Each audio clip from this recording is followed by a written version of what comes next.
सुल्ताना। अब्बा जी special permission लेके आ रहा हूँ यहाँ तुम लोगों को होशियार करने के लिए, और तुम लोगों की सुस्तियाँ खत्म नहीं हो रही। अब्बा जी सॉरी। अब्बा जी छोड़ो अब्बा जी। तू ही बचा सकती है। अब्बा जी सुन लिया है, माफ कर दे हमें। बचा ले सुल्ताना, इस घर को बचा ले। अब जी अभी जी जी सही है। मैं बता अब्बा जी क्या हुआ, इतने गुस्से में क्यों है अब्बा जी? देखो हाँ अब्बा जी सोई हुई है लेकिन चैन नहीं है, वहां भी किसी के साथ खिचड़ी पक रही होगी। ए उठो। अब्बा जी क्या हुआ कौन है अब्बा जी देखो बाजी बैठो कुछ कहने से पहले। बैठने का गुस्सा आ रहा है, बैठने का दिल नहीं चाह रहा, बैठ गई हूँ मैं। हाँ जी बोले। बड़ी इम्पोर्टेंट बात करनी है मुझे तुमसे। उस दिन भैया ने बताया था ना अपने ख्वाब का माजरा तुम्हें, है ना?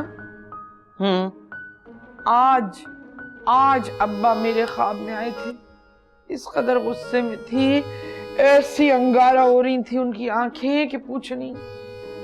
चलना, उनकी आंखें तो तुझे पहले दिन देखते ही लाल अंगारा हो गई थी और आज तक उसी तरह थी। चैन नहीं है उनकी रूह को, भटकती फिरती है उनकी रूह। देखो बाजी थोड़ी देर के लिए ये तंजो तीर जरा बंद कर लो, रोक लो, मेरी बात गौर से सुन लो।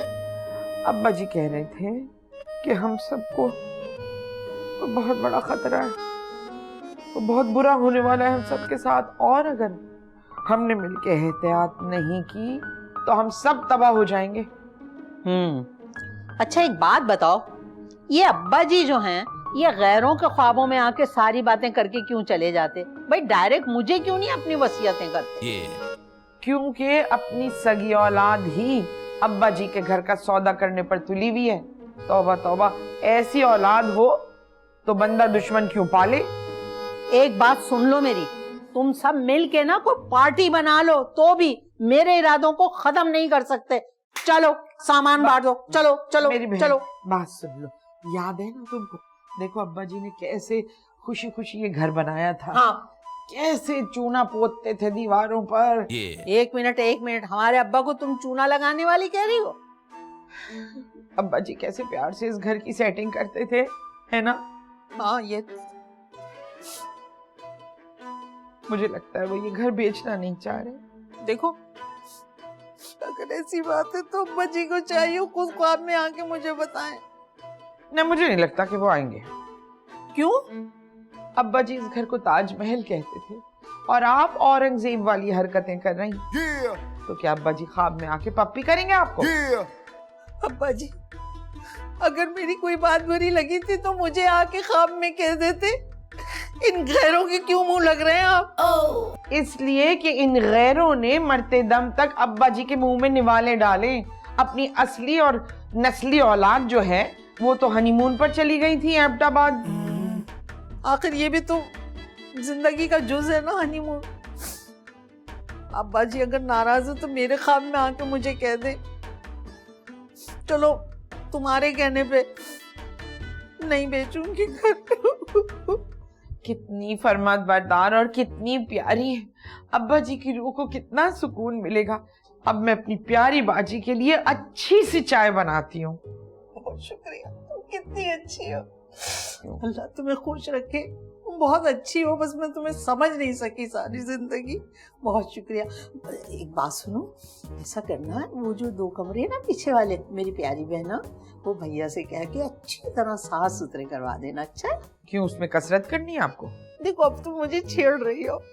देखो ना, अब मैंने इरादा कर लिया मकान नहीं बेचूंगी, ठीक है ना। अब मैंने सोचा है कि ऐसा करूंगी, आमदनी का भी तो जरिया होना चाहिए ना, तो वो 2 कमरे हम किराए पे दे देंगे, ठीक है? चाय नहीं बन सकती अब? अभी तो बन रही थी, फिर क्या हुआ? चाय को ले गैस नहीं आ रही क्या? वो मुझे अभी अभी याद आया कि पतीली में बचा हुआ जो दूध था वो सांप पी गया है। रात को बचा हुआ दूध सांप पी के? दूध तो मैंने पिया था। ओए होए, मुझे सांप कह गई। बच्चू, तुझे बताऊंगी मैं सांप नहीं, मैं तो अजदहा हूँ, अजदहा। सबको डस डस के इस घर से मरवा के निकलवाऊंगी। सांप।